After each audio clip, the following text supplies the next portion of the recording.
I'm Tejas Gokhale, and I'll present our work on adversarially learned transformations.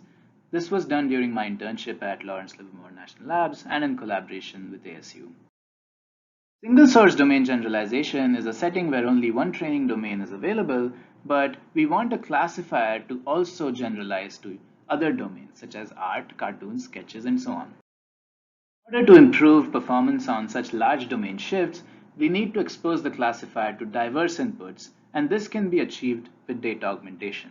So the success of SSDG largely depends on maximizing the diversity of training samples, but which data augmentation techniques should we use? Which of them will work? In SSDG, we are not allowed access to the target domains.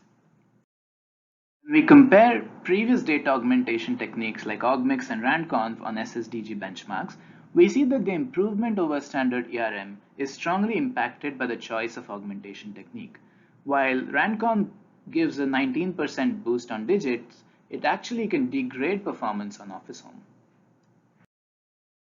In contrast to previous methods which use pre-specified static augmentations, we present alt, which discovers transformations G that represent both diversity as well as adversity or hardness. Alt uses an adversary network that is trained to create plausible image transformations that fool the classifier. Instead of perturbing images in pixel space, Alt learns perturbations of weights phi to generate images that maximize the classifier loss. These adversarial images are used during training as examples on which the model must learn invariance. A benefit of alt is that it can be seamlessly combined with previous static diversity modules like augmix or randconf, which we represent by the function R in our work. Using these two modules, we can impose a consistency constraint on the classifier's predictions for the original input as well as the transformed inputs using KL divergence.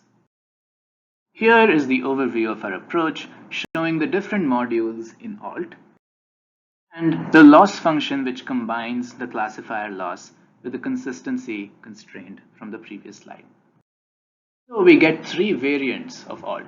The first one uses hardness only. This is alt G only, and the second and third combines alt with previous static diversity modules like augmix or randconf. Here are the results on the PAX benchmark. As you can see, alt beats all prior baselines.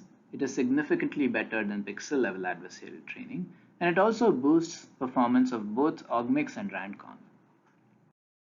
Similar results are observed on the Office Home benchmark.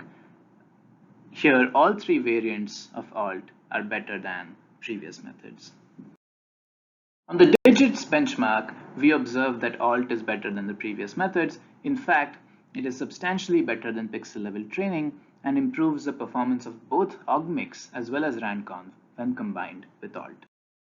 In summary, alt is a new adversarial training method which discovers transformations by perturbing the neural network parameter space and is significantly better than prior work on pixel level perturbations as well as boosts performance of standard data augmentation techniques.